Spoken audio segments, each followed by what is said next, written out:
बिस्मिल्लाहिर्रहमानिर्रहीम। अस्सलाम वालेकुम जी। आज हमारे किचन में बन रही है बहुत ही मज़े की देसी लंच रेसिपी, जो बहुत ही आसानी से हम ये घर में बनाएंगे। तो आपने करना क्या है जी, मेरी वीडियो को फुल वॉच करना है और लाइक शेयर भी ज़रूर करना है।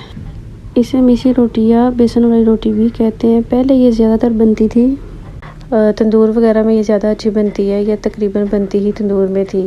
मगर अब जैसे जैसे जदीद आ गया दौर, तो उसी हिसाब से हर चीज़ में भी जिद्दत आ गई है। तो अब शहरों में ख़ास तौर पे हर घरों में तंदूर नहीं होता है, इन्हीं घरों में, गांव वगैरह में फिर भी कुछ घरों में है। तो हम ये बनाएंगे तवे के ऊपर ज़्यादा इजी तरीके से। मिसी रोटी या बेसन वाली रोटी हम ये तवे पे बनाएंगे। बहुत इजी आसान रेसिपी है, थोड़ी सी चीज़ों के साथ ये बन जाती है। तो सबसे पहले मैंने एक बाउल में डाली है बेसन। बेसन 1 पाव है मेरे पास, तो उसी हिसाब से मैं सारी चीज़ें इसमें डालूँगी। 1 पाव बेसन है। अच्छी तरह से मैंने इसे छान लिया था। ये कटा हुआ धनिया है, सब्ज़ धनिया 2 से 3 चम्मच मैंने ये भर के डाल दिया। ये नज़र आता है ग्रीन, तो बहुत अच्छा लगता है इसमें। तो ये एक बड़ा प्याज था मेरे पास, 2 बड़े साइज़ की सब्ज़ मिर्चें थी, मैंने इन्हें चॉप कर लिया। ये प्याज मीडियम साइज़ से थोड़ा सा बड़ा था, तो ये मैंने डाल दिया पूरा इसमें कटिंग करके बेसन के अंदर।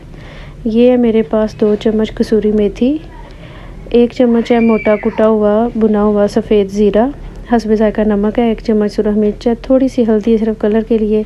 ये है सफ़ेद तिल, ये अगर डालने तो ठीक है, अगर नहीं डालने तो ये बिल्कुल ऑप्शनल है, ना डालें। ये 2 चम्मच मोटा कुटा हुआ सूखा धनिया है। ये सारे मसाले मैंने इसके अंदर डाल दिए हैं। बहुत अच्छी तरह बेसन को मिक्स कर लेंगे। पहले ड्राई मिक्स किया इसे, तो बहुत ही आसान। ये देखिए सारी घर में ये चीज़ें होती हैं, तो बड़े आराम से ये सारा मिक्सचर हम ये घर में बना सकते हैं। और हम तवे के ऊपर मिसी रोटी बनाएंगे, वो किस तरह बनाएंगे, बिल्कुल तंदूर की तरह, तो वो आप ज़रूर आगे जाके देखेंगे। अब इसका बैटर हमने बनाना है इतना कि ना ज़्यादा गाढ़ा हो और ना ही पतला हो।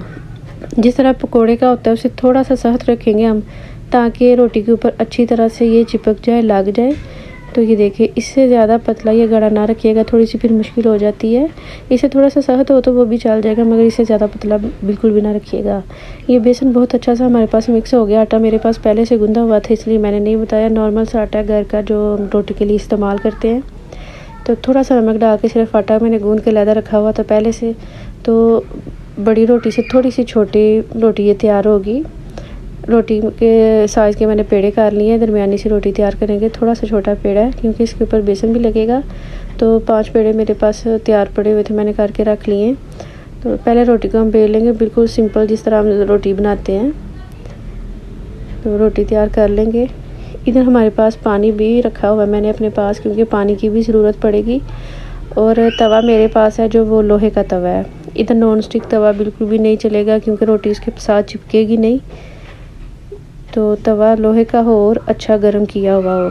ये देखिए रोटी है, रोटी के ऊपर पहले पानी लगा लिया। आप ये वाला काम आप हाथ के ऊपर रोटी रख के भी कर सकते हैं, मगर मुझे थोड़ी सी मुश्किल लग रही थी, फिर मैंने नीचे रख ली है। तो पहले मैंने रोटी के ऊपर ही थोड़ा सा पानी लगाया, ताकि बेसन अच्छी तरह से चिपक जाए। फिर आपको जितनी इसकी मकदार चाहिए हो, बेसन ऊपर लगा के अच्छी तरह से पूरी रोटी पे फैला लेना है। मैं इधर हाथ गीला करके इस्तेमाल कर रही थी बेसन लगाने में, तो ताकि ये मेरे हाथों पे भी ज़्यादा ना चिपके और बहुत अच्छी तरह से रोटी के ऊपर लग जाए। रोटी की दूसरी साइड पे बहुत अच्छी तरह से पानी लगाना है। तवे को बहुत ज़्यादा गर्म रखना है, ताकि रोटी डालते ही रोटी तवे के साथ चिपक जाए। ये देखिए तवा कितना ज़्यादा गर्म था, पानी बिल्कुल ड्राई हो गया है। तो ये रोटी बिल्कुल साथ अच्छी सी चिपकी हुई है। ये देखिए नॉन स्टिक तवा था मेरे पास, मगर मैंने पुराना यूज़ किया है। इसका हैंडल भी नहीं था, मगर ये कि इसके साथ रोटी अच्छी चिपक के पक गई है।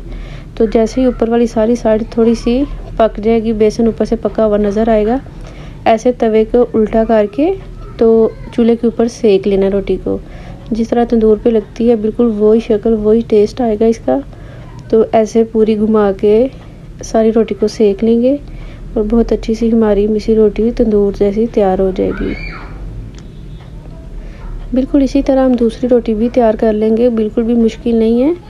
बस ये है कि तवा थोड़ा सा जो पुराना या लोहे का हो तो ज़्यादा बेहतर रहता है। मैंने इसी तरह रोटी को बेला, ऊपर पानी लगाया, बेसन लगा के हाथ गीला करके तो अच्छी तरह से पूरा बेसन को फैला लेंगे। तो तवा भी अच्छा खासा मैंने गर्म करके रखा हुआ था पहले से। तो रोटी की दूसरी साइड पे अच्छी तरह पानी लगा के तो फिर मैंने ऊपर रोटी डाली है तवे के ऊपर, ताकि ये गिरे ना